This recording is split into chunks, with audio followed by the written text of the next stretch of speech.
আল্লাহ রাব্বুল আলামিন বলেন, ওয়ালাকাদ আতাইনা লুকমানাল হিকমাতা আন ইশকুর লিল্লাহ ওয়া মান ইয়াশকুর ফাইন্নামা ইয়াশকুরু লিনাফসিহি ওয়া মান কাফারা ফাইন্নাল্লাহা গানিয়্যুন হামিদ। আর আমি তো লুকমানকে হিকমত দিয়েছিলাম এবং বলেছিলাম যে আল্লাহর শুকরিয়া আদায় করো, আর যে শুকরিয়া আদায় করে সে তো নিজের জন্যই শুকরিয়া আদায় করে, এবং যে অকৃতজ্ঞ হয় তার জেনে রাখা উচিত আল্লাহ তাআলা অমুখাপেক্ষী। কোন তাবিঈ এই আলোচ্য আয়াতে বর্ণিত লুকমানকে আইয়ুব আলাইহিস সালামের বাগ্নে বলেছেন, আবার কেউ কেউ তার খালাতো ভাই বলে বর্ণনা করেছেন। বিভিন্ন তাফসীরে রয়েছে যে তিনি দীর্ঘায়ু লাভ করেছিলেন এবং দাউদ আলাইহিস সালামের সময়েও বেঁচে ছিলেন। ইবনে আব্বাস রাদিয়াল্লাহু আনহুমা বলেন, লুকমান হাকিম ছিলেন একজন হাবশী গোলাম। আবু হুরায়রা রাদিয়াল্লাহু আনহু, মুজাহিদ, ইকরিমা ও খালিদ আর-রাবাঈ একথাই বলেছেন। জাবের ইবনে আব্দুল্লাহ রাদিয়াল্লাহু আনহু বলেন, তিনি ছিলেন নুবার অধিবাসী। অপর বর্ণনায় তিনি বলেন, লুকমান চেপ্টা নাক বিশিষ্ট বেটে আকারের হাবশী কৃতদাস ছিলেন। সাঈদ ইবনে মুসাইবের উক্তি হচ্ছে, তিনি মিশরের কালো লোকদের অন্তর্ভুক্ত ছিলেন। মুজাহিদ বলেন, তিনি ফাটা পা এবং পুরো টুট বিশিষ্ট হাবশী কৃতদাস ছিলেন। এই বক্তব্যগুলো প্রায় কাছাকাছি অবস্থান করছে, কারণ আরবের লোকেরা কালো বর্ণের মানুষদেরকে সেকালে প্রায় হাবশী বলতো। আর নুবা হচ্ছে মিশরের দক্ষিণে এবং সুদানের উত্তরে অবস্থিত একটি এলাকা। তাই উক্ত বক্তব্যগুলোতে একই ব্যক্তিকে নবী, মিশরীয় এবং হাবশী বলা কেবলমাত্র শাব্দিক বিরোধ ছাড়া আর কিছুই নয়। অর্থের দিক দিয়ে এখানে কোনো বিরোধ নেই। এই ব্যক্তি আসলে বাসিন্দা ছিলেন মাদান এবং আইল বর্তমানে আকাবা এলাকার। ইবনে আব্বাস রাদিয়াল্লাহু আনহুমার বর্ণনা অনুযায়ী লুকমান হাকিম কাঠ চেরার কাজ করতেন। আবার কোন বর্ণনায় এসেছে তিনি দর্জি ছিলেন। কোন গবেষক লুকমান হাকিমকে আদ জাতির অন্তর্ভুক্ত ইয়ামনের বাদশাহ মনে করত।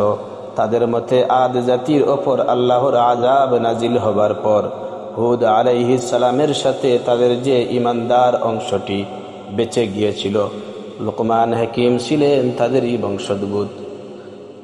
ইয়ামানে এই জাতির যে শাসন প্রতিষ্ঠিত হয়েছিল, তিনি ছিলেন তার অন্যতম শাসক এবং বাদশাহ। কিন্তু প্রবীণ সাহাবী এবং তাবেঈদের মাধ্যমে প্রাপ্ত অন্য বর্ণনাগুলো এর সম্পূর্ণ বিপরীত। সম্ভবত এর কারণ হচ্ছে, ইতিহাসে লুকমান ইবনে আদ নামক এক ব্যক্তি প্রসিদ্ধি লাভ করেছিলেন। কোন গবেষক তাকে এই লুকমান হাকিমই ধরে নিয়েছেন। আল্লামা সুহাইলি এই সন্দেহ অপনোদন করে বলেছেন যে লুকমান হাকিম এবং লুকমান ইবনে আদ দুজন আলাদা ব্যক্তি। তাদেরকে এক ব্যক্তি মনে করা ঠিক নয়। লুকমান কোনো নবী ছিলেন না, বরং অলি, প্রজ্ঞাবান এবং বিশিষ্ট মনীষী ছিলেন। ইবনে কাসির বলেন, প্রাচীন ইসলামী মনীষীবৃন্দ এই ব্যাপারে একমত যে তিনি নবী ছিলেন না।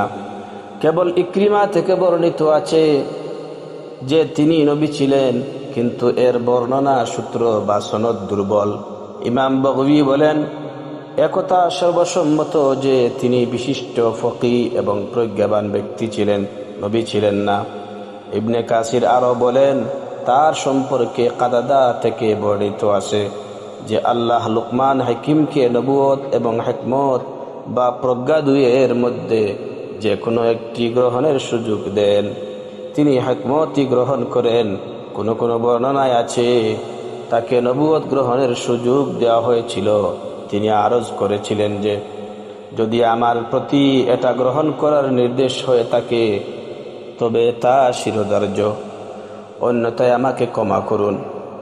কাতাদা থেকে আরো বর্ণনা পাওয়া যায় যে লুকমানের নিকট এক ব্যক্তি জিজ্ঞেস করেছিলেন যে আপনি হিকমতকে নবুয়ত থেকে সমধিক গ্রহণযোগ্য কেন মনে করলেন, যখন আপনাকে যে কোনো একটা গ্রহণ করার অধিকার দেয়া হয়েছিল?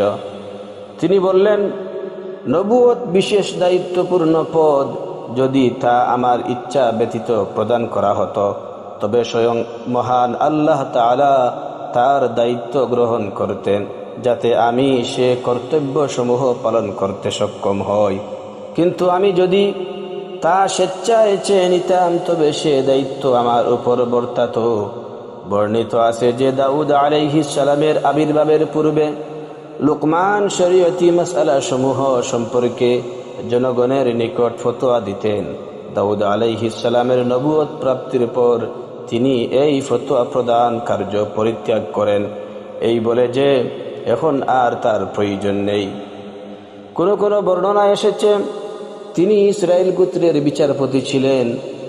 লোকমানের বহু জ্ঞানগর্ভ বাণী লিপিবদ্ধ আছে। কোন কোন তাবেঈ বলেন, আমি লোকমানের জ্ঞান বিজ্ঞানের 10,000-এর চাইতেও বেশি অধ্যয়ন করেছি। একদিন লোকমান এক বিরাট সমাবেশে উপস্থিত জনমণ্ডলীকে বহু জ্ঞানগর্ভ কথা শোনাচ্ছিলেন। এমন সময় এক ব্যক্তি এসে জিজ্ঞেস করল, আপনি কি সে ব্যক্তি যে আমার সাথে অমুক বনে ছাগল চড়াতো? লোকমান বললেন, হ্যাঁ, আমি তো সেই লোক। এরপর লোকটি বলল, তবে আপনি এই মর্যাদা কিভাবে লাভ করলেন? আল্লাহর গোটা সৃষ্টিকুল আপনার প্রতি সম্মান প্রদর্শন করে এবং আপনার বাণী শোনার জন্য দূর দূরান্ত থেকে এসে জামাত হয়। উত্তরে লোকমান হাকিম বললেন, এর কারণ আমার 2টি কাজ। এক কাজ হলো সর্বদা সত্য কথা বলা, দ্বিতীয় কাজ হলো অপ্রয়োজনীয় কথাবার্তা পরিহার করা। অপর এক বর্ণনায় আছে যে লোকমান হাকিম বলেছেন, এমন কতগুলো কাজ আছে যা আমাকে এক স্তরে উন্নীত করেছে। যদি তুমি তা গ্রহণ করো তবে তুমিও এই মর্যাদা এবং স্থান লাভ করতে পারবে। সেই কাজগুলো হলো নিজের দৃষ্টি নিম্নমুখী রাখা এবং মুখ বন্ধ করা, হালাল জীবিকাতে তুষ্ট থাকা, নিজের লজ্জাস্থান সংরক্ষণ করা, সত্য কথায় অটল থাকা, অঙ্গীকার পূর্ণ করা, মেহমানের আদর আপ্যায়ন এবং তাদের প্রতি সম্মান প্রদর্শন, প্রতিবেশীর প্রতি সর্বদা লক্ষ্য রাখা এবং অপ্রয়োজনীয় কাজ এবং কথা পরিহার করা। হিকমত অর্থ প্রজ্ঞা, জ্ঞান, বুদ্ধিমত্তা, পাণ্ডিত্য, যুগ ও সময়োপযোগী কথা বলা এবং কাজ করার যোগ্যতা। অর্থাৎ যে ব্যক্তি কুফরি করে তার কুফরি তার নিজের জন্য ক্ষতিকর, এতে আল্লাহর কোনো ক্ষতি হয় না। তিনি অমুখাপেক্ষী, কারো কৃতজ্ঞতার মুখাপেক্ষী নন। কারো কৃতজ্ঞতা তার সার্বভৌম কর্তৃত্বে কোনো বৃদ্ধি ঘটায় না। বান্দার যাবতীয় নিয়ামত যে একমাত্র তারই দান। কারো অকৃতজ্ঞতা এবং কুফরি এই জাজ্জল্যমান সত্যে কোনো পরিবর্তন ঘটাতে পারে না। কেউ তার প্রশংসা করুক বা নাই করুক, তিনি আপনা আপনি প্রশংসিত।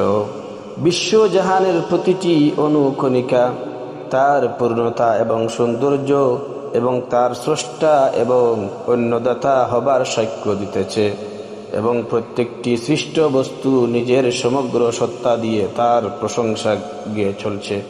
আমি লুকমানকে প্রজ্ঞা দান করেছিলাম আর বলেছিলাম, তুমি আল্লাহর প্রতি কৃতজ্ঞতা প্রকাশ করো। যে কৃতজ্ঞতা প্রকাশ করে সে তো তা নিজেরই জন্য করে, এবং কেউ অকৃতজ্ঞতা করলে নিশ্চয় আল্লাহ অভাবমুক্ত। লোকমান হাকিম আল্লাহর একজন নেক বান্দা ছিলেন, যাকে আল্লাহ তাআলা হিকমত অর্থাৎ সাধারণ জ্ঞান বুদ্ধি এবং দ্বীনি ইলমে উচ্চ স্থান দান করিয়াছিলেন। একবার তাকে কেউ জিজ্ঞাসা করল, আপনি এই জ্ঞান বুদ্ধি কিভাবে অর্জন করলেন?